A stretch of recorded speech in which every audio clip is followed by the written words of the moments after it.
I'm going to ask first Mary to come up for the land acknowledgement.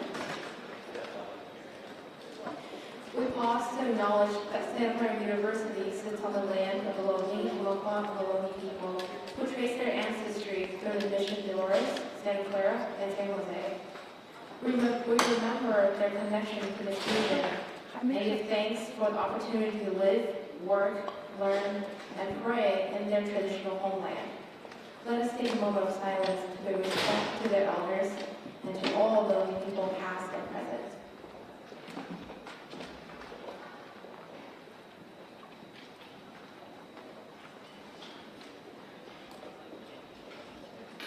Thank you so much, Mary.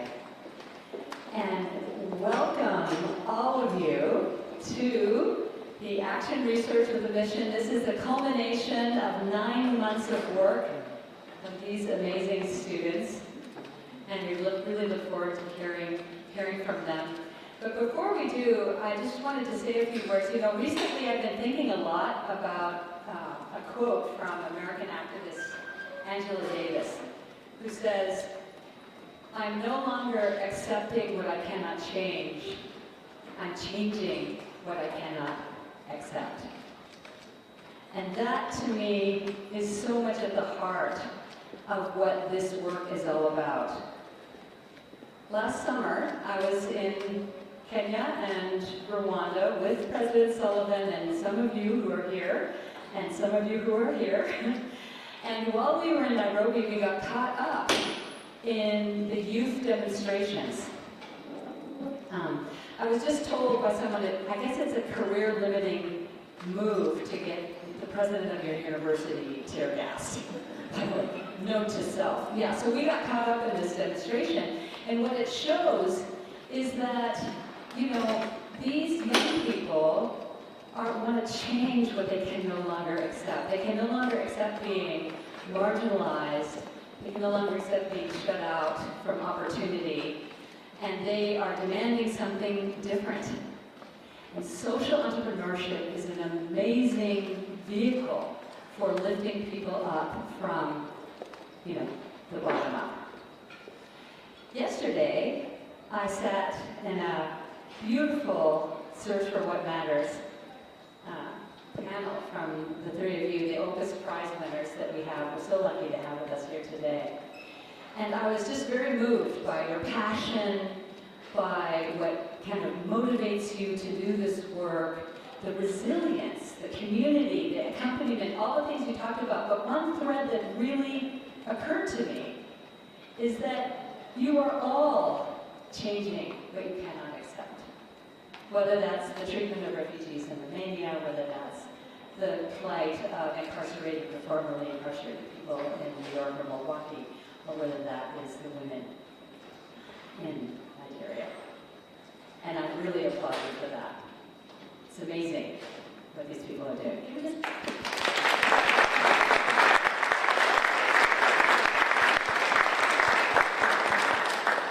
Now, like our Opus Prize finalists here, Miller Center works with literally hundreds of social entrepreneurs all around the world. In fact, we've accelerated 1,500 companies across 100 countries around the world, and Santa Clara University is really unique and the only place where you can find that kind of community that enables students, like the ones we're going to hear from today, to have a hands-on, immersive learning experience.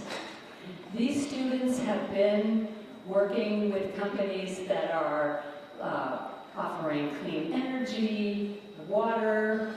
They're looking at women's economic empowerment. They're looking at climate resilience in Kenya, Rwanda, and here in California. And I have no doubt that they are coming out of this experience completely changed individuals. And that when you graduate, and pretty soon, not that much longer, that you will not only be amazing global citizens, but also will go out there and change what you cannot accept. And I'm ever so grateful for that. Thank you so much.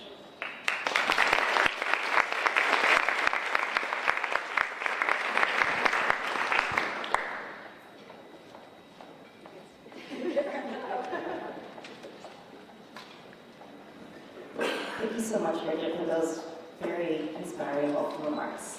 Well, good afternoon, everybody. My name is Grimaldi. I am the Senior Director of Academics and the Enterprise Network here at Miller Center. And today it is my honor and pleasure to introduce our 2024 Miller Center Lewis Family Fellow students.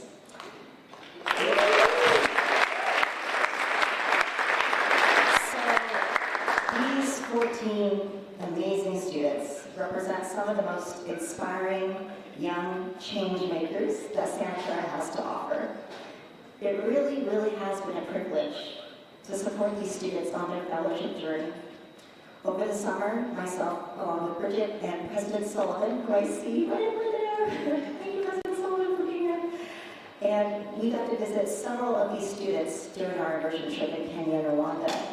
And let me just tell you, there was just something so incredible about seeing these students working alongside Miller Center's enterprises, engaging with their customers, and co-creating real, actionable projects that will further help these enterprises scale the impact that they have in the communities that they serve.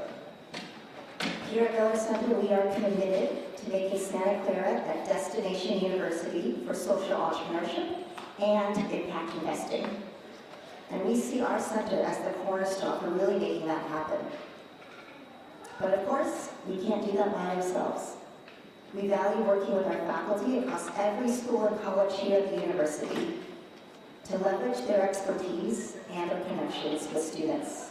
And I'm excited to share that we currently work with over 65 faculty scholars. 65, yeah. And yeah. And in addition to our flagship fellowship, we also have hundreds of students working in paid fellowships, internships, and other research opportunities. And if you want to learn more about that, I encourage you to talk to my wonderful colleagues, Linda Gentry over there and Anthony Sampson over there, who are spearheading these efforts. So thank you, Anthony and Linda. As you can see, all of these engagements really open the door for new possibilities for our students on their path to global citizenship and towards creating a life with purpose and vocational discernment. Before we begin, and I introduce the students, it's really important that we give a shout out to a few folks. First, I want to give a shout out to my predecessor, Yael, over there. So Jen, she really played a very critical role in scaling the work that Miller Center does across the university with our students and our faculty. So thank you, Jen, for doing that. Also, I want to acknowledge my fellow faculty colleagues, Stephen Carroll, right over there, Laura Robinson, she's at home, and Katia Morris, I think she's also at home, but thank you. Because these three wonderful humans were really so important in being mentors to these students over the past year. So thank you so much for doing that. And finally, our Opus Prize finalists. Thank you all so much for being here. So each one of these Opus Prize finalists, you all have so much impact that you've done in the work in the communities that you serve. And we welcome you all to please reflect as you hear these students' presentations today. And I may be passing the mic to all of you after to share your brief remarks. And you know what? This is actually an open invitation to everyone in this room. As you hear these presentations today, we invite you to really think, pause, reflect about the work that they've done and the work that they're doing with our entrepreneurs.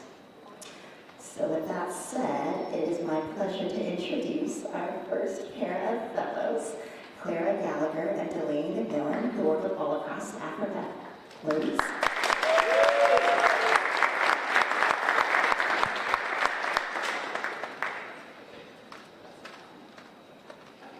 Hello. Hi guys! How many of you, when you are purchasing an item, take the time to think about where it comes from? Whether or not the people making it have earned a fair wage or the materials sourced ethically. As consumers, we are often privileged enough to not think about this, but these questions matter. Our purchases have a ripple effect which impact the lives of workers, communities, and the environment. Hi everyone, my name is Delaney McMillan. I'm from Portland, Oregon, and I am a psych major with a minor in entrepreneurship.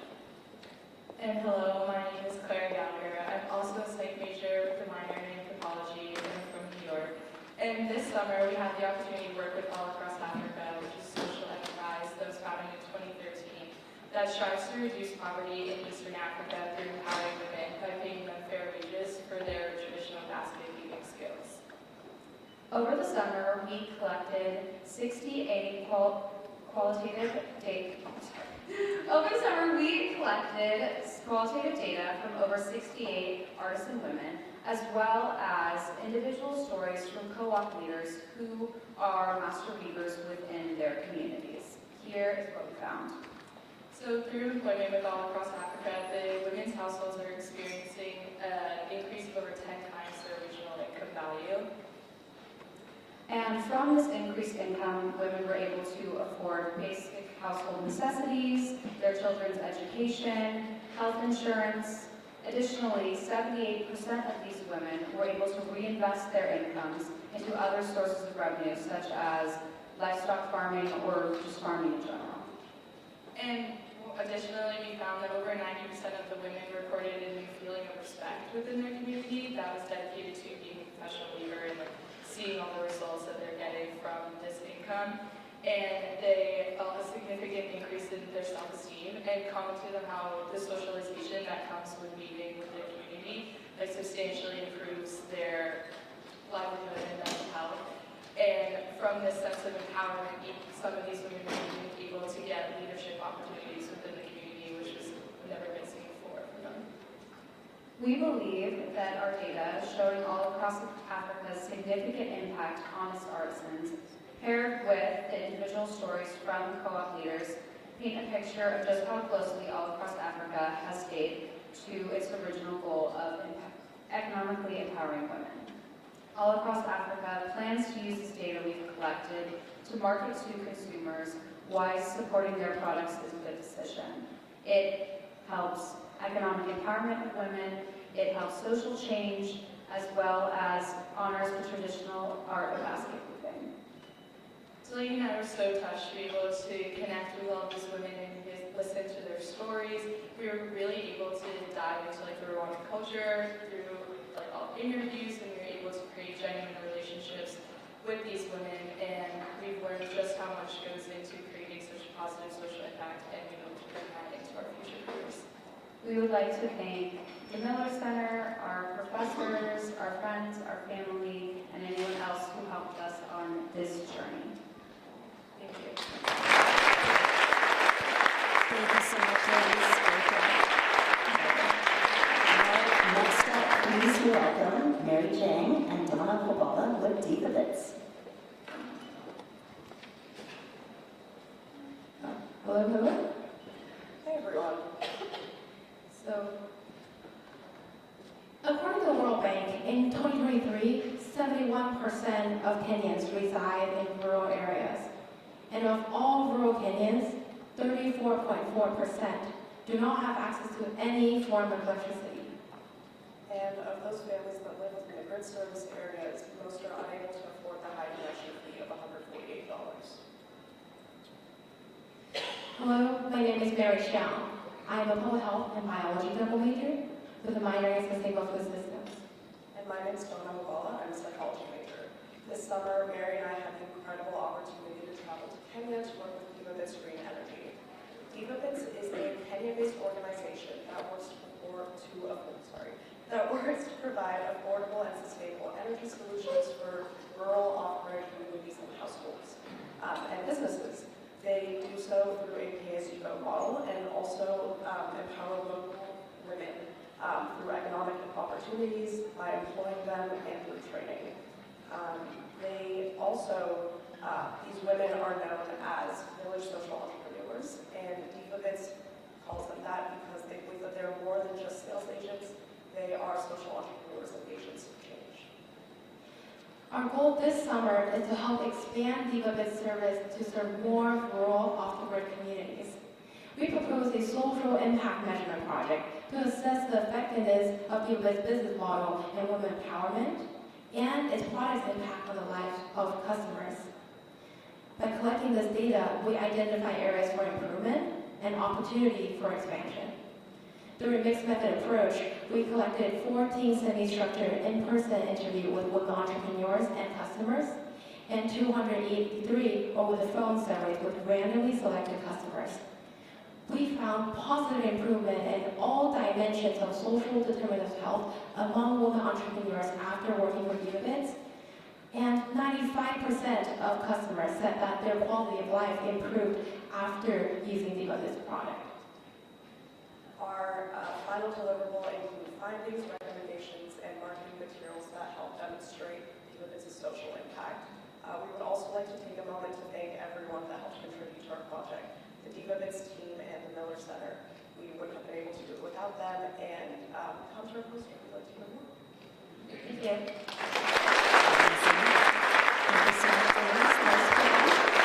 Next up, please welcome Emil, Chaia, and Trattler with Inkomoko.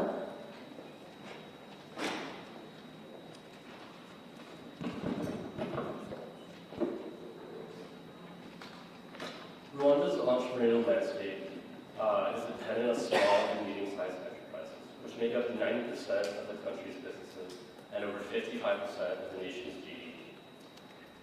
They're dependent on this, and they're key in driving economic growth and employment.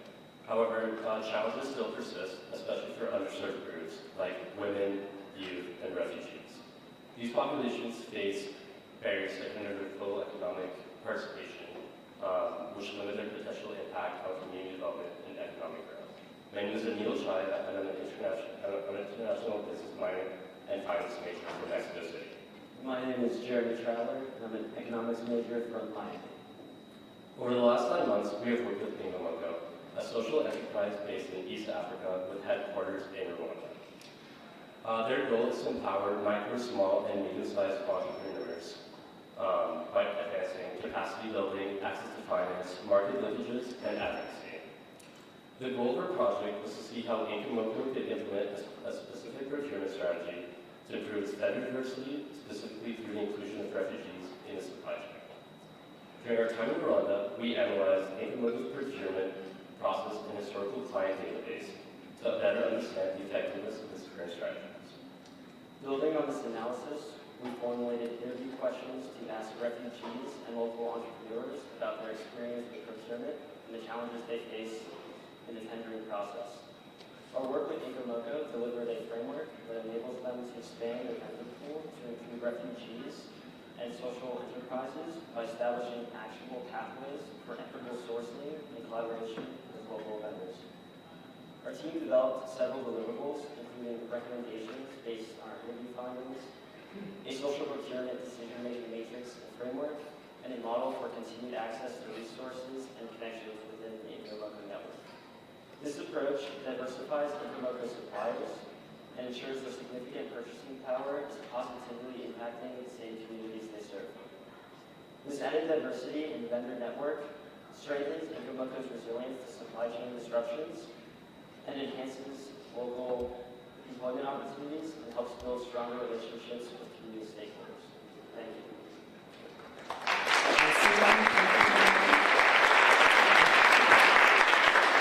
Next up, please welcome Yael, Grimaldi, and Gersdorff with Jibu.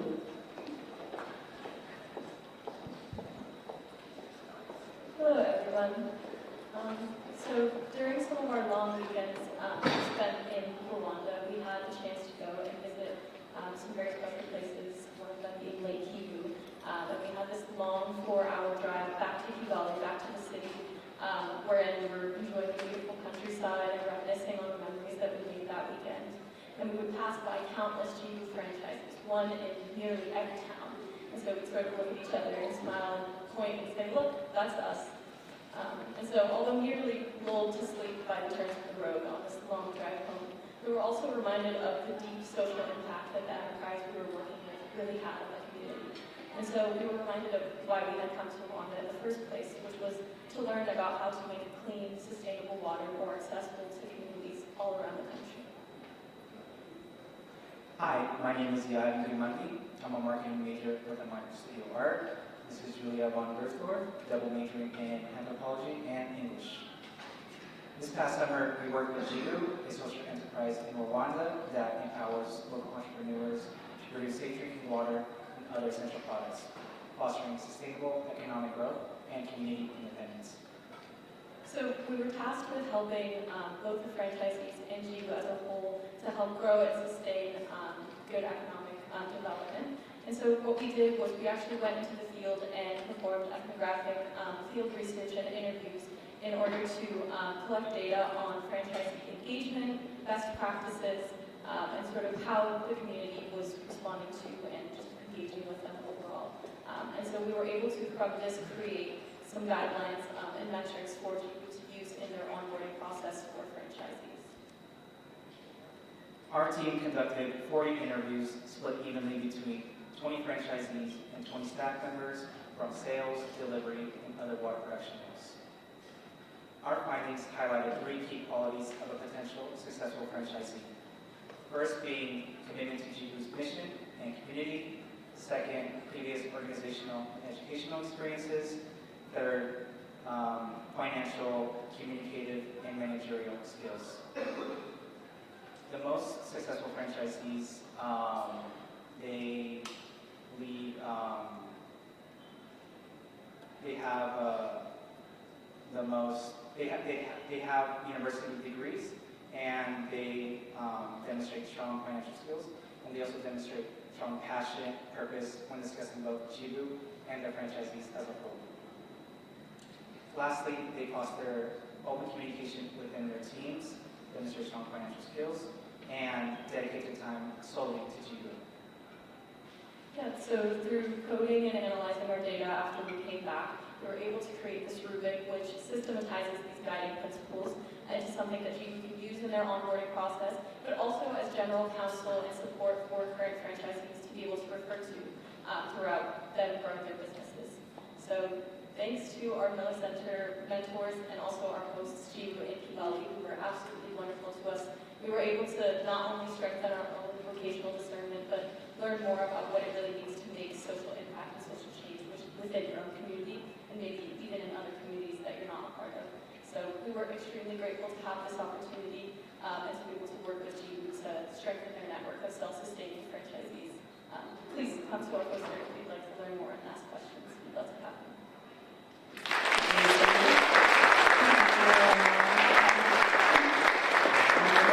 Please welcome Ingram and Garofalo with Sistema.bio.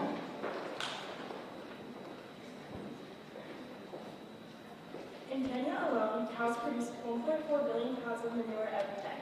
What was once regarded as a method of emitting waste, Sistema.bio aims to turn into a valuable resource. Hi guys, my name is Ingram. I'm an environmental studies major, a sustainable food systems minor, and a sustainability minor. My name is Garofalo. I'm an environmental science major, a sustainable food systems and biology minor.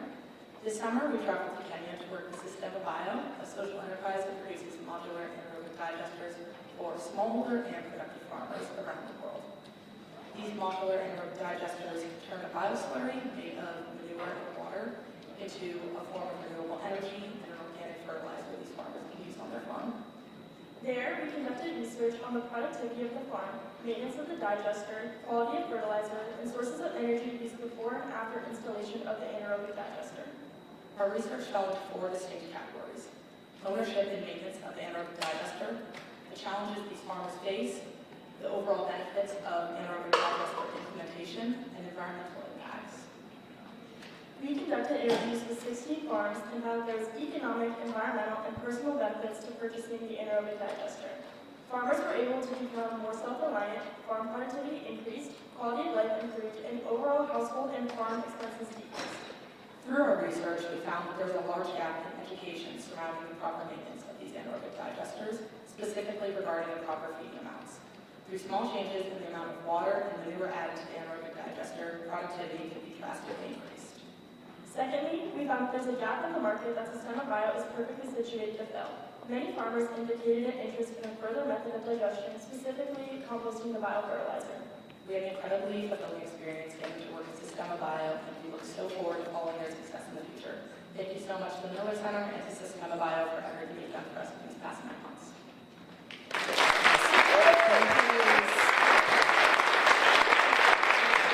Next up, please welcome Pierson and Vodzak with Solar Sister.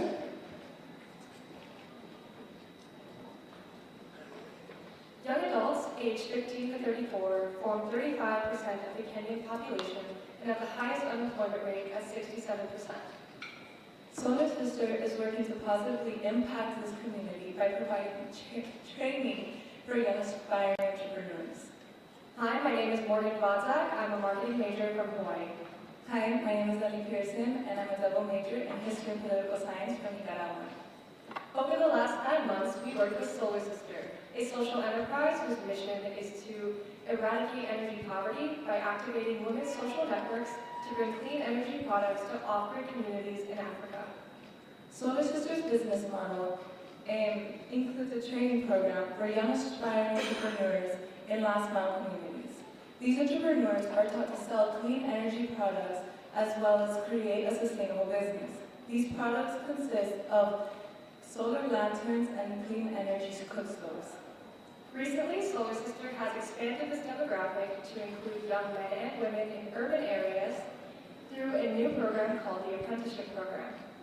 This summer, we traveled to Kenya to help Solar Sister evaluate this new program. We developed recommendations to encourage growth throughout interviews and focus groups with the new apprentices. After analyzing our data, we produced a deliverable that consists of 3 main recommendations on key areas including recruitment, resource management, and structure. Solar Sister has done an incredible job in gaining momentum and brand recognition throughout Kenya. We believe that this will help them have to be more selective with their recruitment efforts and to find the best candidates for their program. As they expand, it's imperative that Solar Sister use every resource at their disposal. So we've created a list of materials that will best suit current participant needs. Lastly, we listen to the struggles that these entrepreneurs face every single day, and we have suggested solutions to better suit these entrepreneurs, their schedules, and maximize their training throughout the field. Ellie and I have learned so much working with Solar Sister, and we have both been inspired by their dedication to their mission to empower women and young entrepreneurs through clean energy. Our experience in Kenya was as amazing as it was unique. I hope you guys are as touched and inspired by this work as we were, and we'd love to see you stop by our poster and learn more about this incredible company. Thank you.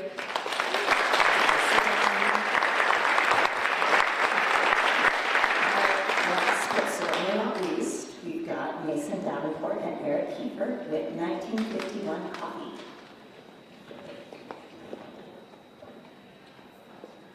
Good afternoon, everyone. When refugees arrive in the United States, they receive approximately $2,800 to begin their new lives.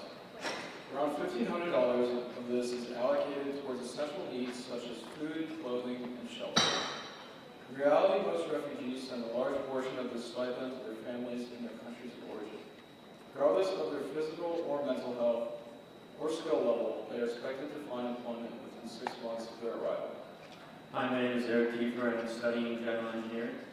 My name is Mason Davenport, and I'm an economics major with a minor in sustainability. Over the summer, we had the privilege of working with 1951 Coffee Company in Berkeley, California, a nonprofit that has a training program to help refugees gain employment skills in the United States. The 1951 Coffee Company is different from your run-of-the-mill cafe. Doug Hewitt co-founded the nonprofit organization to facilitate refugees' adjustment to life in America. Erik and I had the privilege of working directly with Doug to assess the impact of the Barista Training Program on refugees' livelihoods and offer insights to improve the initiative. Over the summer, we interviewed approximately 30 refugees, some refugees who have went through the training program and worked at 1951 Coffee Company, some refugees who went through the training program and were unemployed, as well as some refugees who went through the training program and currently work elsewhere. We came away with many key findings from our research. One key finding was to increase the length of the training program to over 1 week. Erik and I believe that incorporating English classes would massively benefit the refugees. From our interviews, we concluded that understanding English is the most important asset for adjusting to life in the U.S. Many of the refugees we interviewed struggle to find employment after the training program. If the 1951 Coffee Company could offer greater employment opportunities, it would improve the refugees' stability, self-sufficiency, and integration into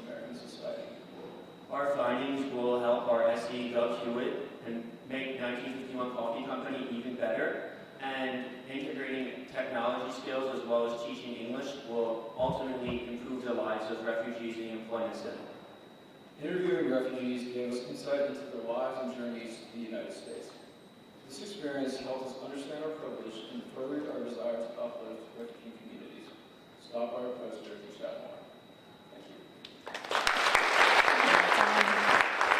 Thank you so much, Emil. Impressive group of students, right? Yes, yes.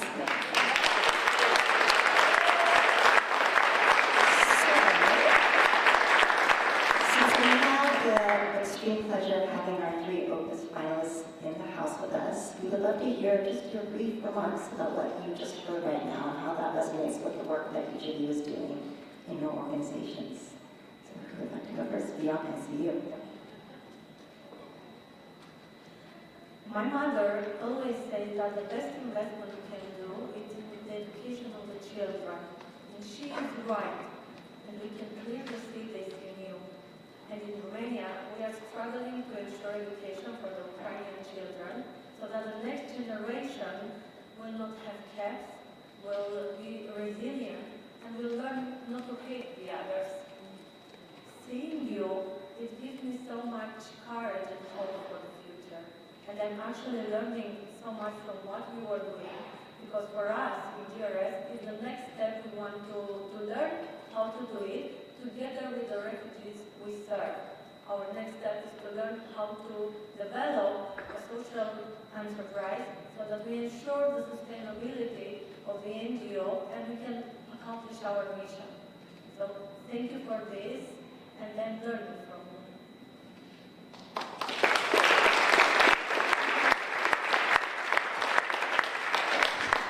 Father Zach, over to you. I'm Father Zach. Congratulations on your wonderful achievements here. I am also a proud alum of the Miller Center as well. And I attended the Miller Center while I was studying at Berkeley, and I had so much of the 1951 coffee. So I'm really glad to see that there's some attention paid to the 1951 coffee. Exactly. I'm really encouraged by your insight, your availability to be of service to these local communities. When I was at the Miller Center, one of the great gifts that came from this experience, which was articulated in many of your presentations, was being able to identify some of the gaps and some of the areas that could be improved upon in these social enterprises in order to increase impact. And while I was at the Miller Center, one of the things that came from my experience as we're accompanying people coming out of prison, continuing their education, was this notion that many people who are in prison are starting good education while they're locked up, and then they were just going into city shelters, or they were couch surfing between friends and family, never to continue the good work of education that they started while they were locked up. And it was through the Miller Center that we were able to come up with a very comprehensive and very systemic approach to being able to address a permanent and successful reentry for these individuals who are highly committed and motivated. So thank you for your good work, and thanks for the inspiration today. I really appreciate it.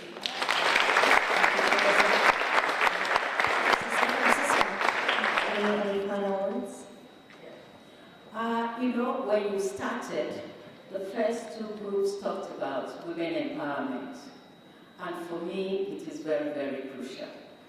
And it's more about economic empowerment of the woman.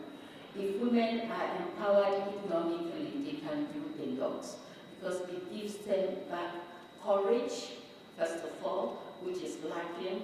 And going out to Africa, Kenya and Rwanda, and living there and interacting with the women there, I'm sure you learned a lot. So that some of the things we talk about, you have experienced firsthand. That poverty actually dehumanizes human beings, especially women. When they say poverty wears the face of a woman, you can understand what people are talking about. So the fact that you worked with these women and you encourage them to know how to produce and be economically empowered to also provide food for their families and help educate their children, especially the girls. You know, I was listening to you with rapt attention, and I was so happy that you were able to go down to the communities, live with the people, and identify what their problems are. You know, at times when you hear people talk about economic empowerment and the suffering that women do, it's like much of exaggeration. But now you can also spread the message wherever you go, that these things are real.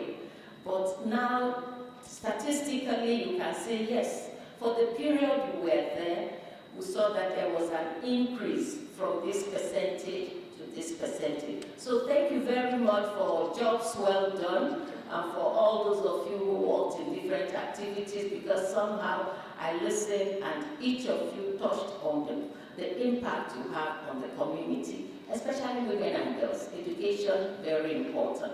Thank you, and I wish you all the best for the future.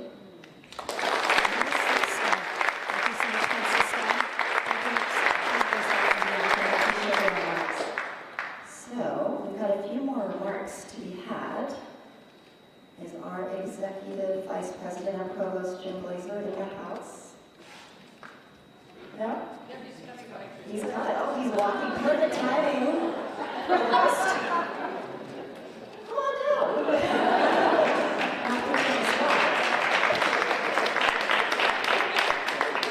Perfect timing. Would you like to give a few remarks? Okay, over to you.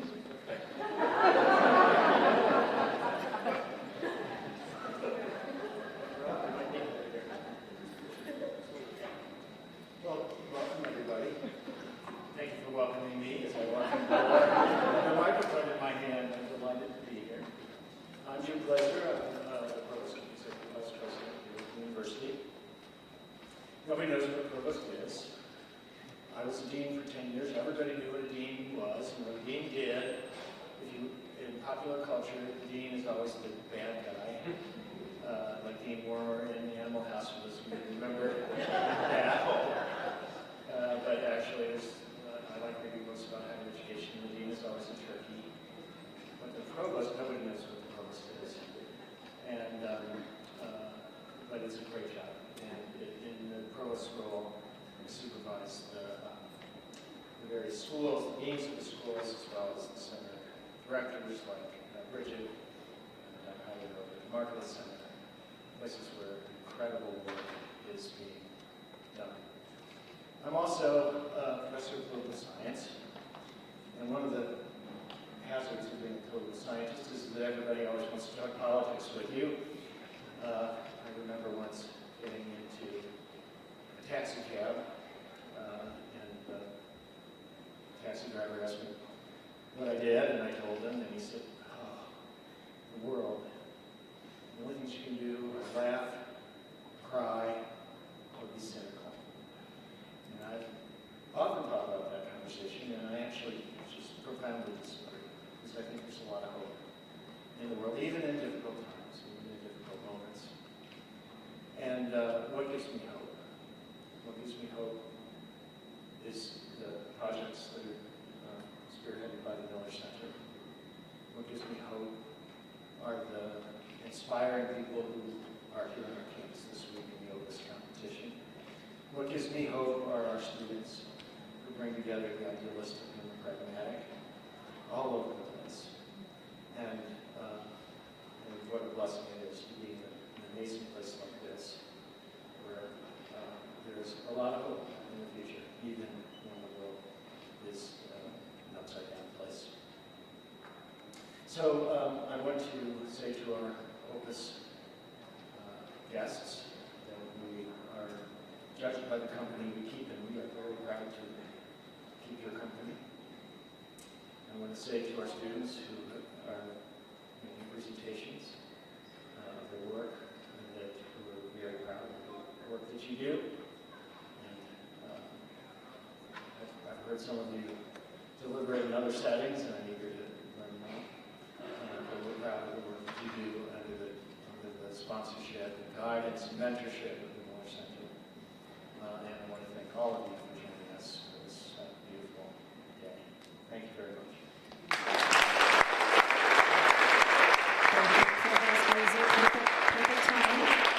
Perfect timing. I have your book over here. I'll give it to you later. And finally, I would like to invite the one and the only, our president, Julie Sullivan, to give a few remarks.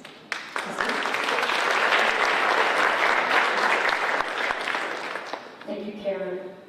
So what a pleasure it is to hear the results of your work. My husband and I had the unique opportunity to travel to Africa and visit the teams that were working there, both in Kenya and Rwanda. And I want to reflect on that in a couple different ways. The first way I want to reflect on it is to pick up on the word context, which I think is what Sistema.bio is talking about. You can study problems in a classroom. You can think about how it must be to live in the circumstances that other people live in. But until you go and live with them in those circumstances, you really are not fully prepared to offer much to help them. Because you work with people to solve problems within their own context. And that's what social entrepreneurship is about. And that's what these students did. They went to the context of the work. They went to the people that were being impacted by the work and helped work with the people to make this work more impactful for them. So, as a Jesuit university, we talk about Ignatian pedagogy. And this work is very much rooted in Ignatian pedagogy that the students have just completed. Because four things that are very important in Ignatian pedagogy are context, experience, reflection, and action. So, in developing a learning experience according to Ignatian pedagogy, you want to give students experiences that are new, and you want to help them take the context of their prior experiences and assimilate these new experiences that are in a new context through reflection. These students won't ever be the same than they were before they did this work, because they had one set of experiences that was more limited.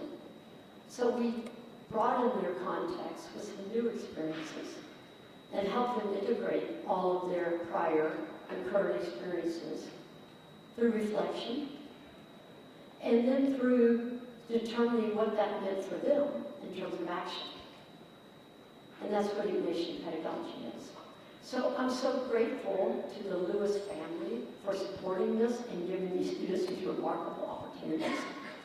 I'm also so grateful to the Miller Center that has so carefully curated this learning experience that I hope many of you know requires a course beforehand and you can do the work and then a course afterwards. I'm very grateful to the people like Jim and Barrett who taught the course before the students went to their new context, and to Karen who helped them reflect upon it as they came back. But I also want to share a personal experience that I had while we were there and compliment our students. I'm going to compliment two particular students, but I think this would have been the same if I had this experience with any of these students, and frankly, probably with other Santa Clara students. So, the project that Morgan and Ellie did, Solar Sister, that one was about helping young people find work. There's a growing young population in Kenya, and particularly in Nairobi, in the city center. And they're feeling left behind by their government. They're feeling that their government is focused on other people's problems and not theirs. And they're struggling.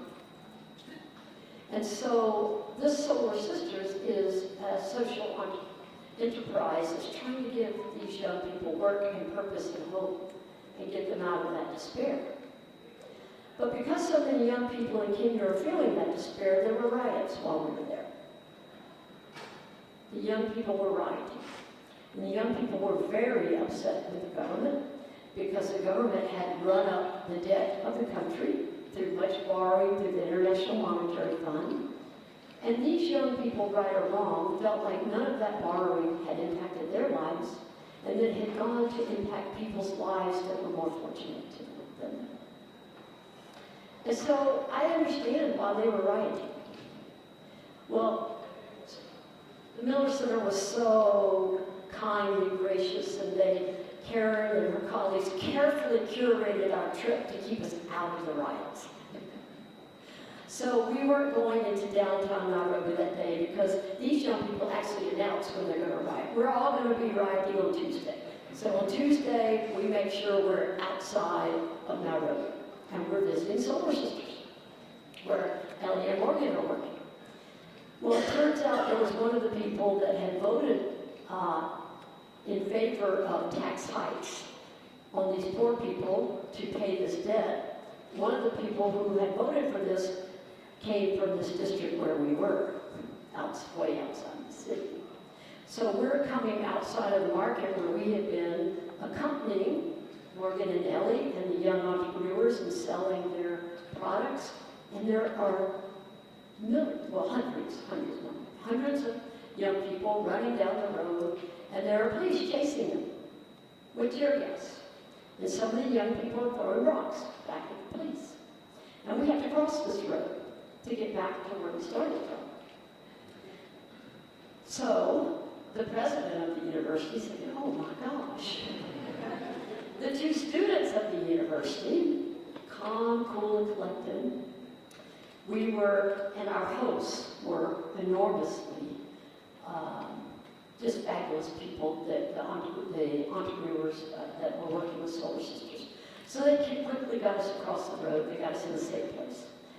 But eventually they needed to get us back to the Solar Sister establishment so we could get on a bus and we could go to where we thought was a safer place. But this was still all going on in the streets.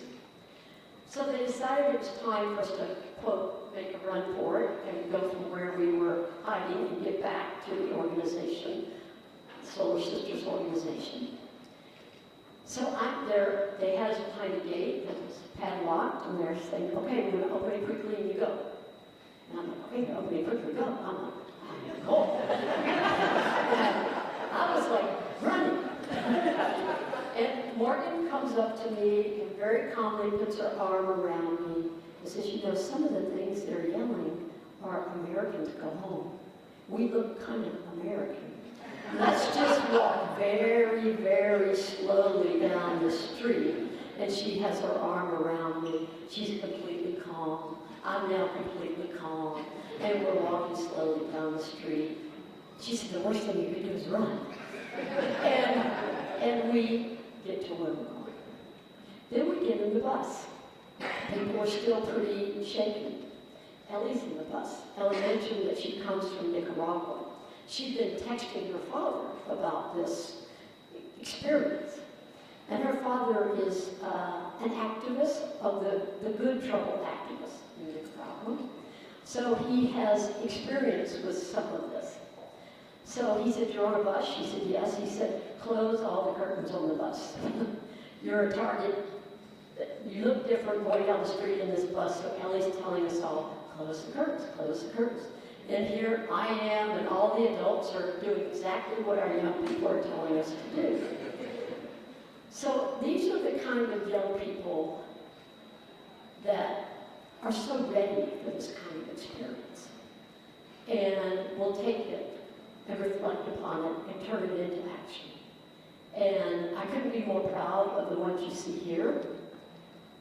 But I also think this is generalizable to a wider population of Santa Clara students as well. So thank you very much for coming and for enjoying the work of our fabulous students. And thank you that our Opus Prize winners were with us as well.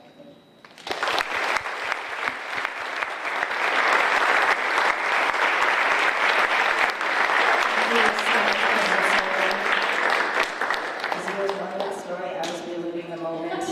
Very visceral we?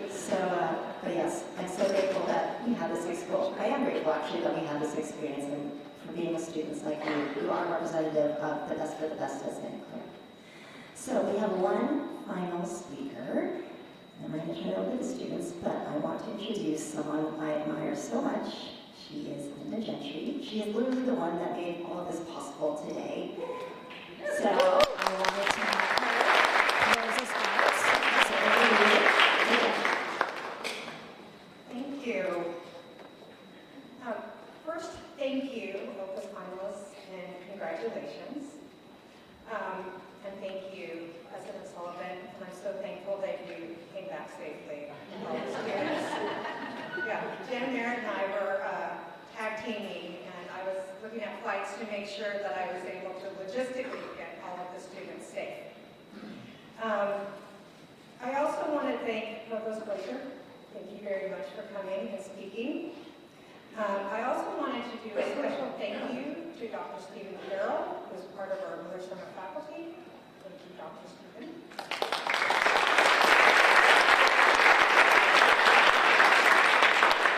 And again, a special thank you to the Lewis family.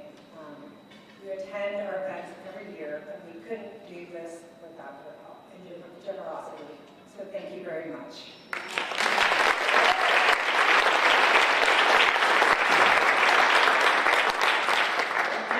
It's time where all of you get to talk to our Miller Center Lewis Family Fellows.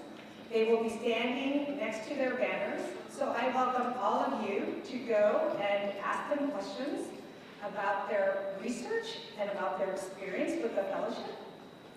And then for the students that are interested in the fellowship for the next cohort, I'm here to answer any questions. And finally, please enjoy some hors d'oeuvres and beverages, and have a great afternoon. Thank you again for coming.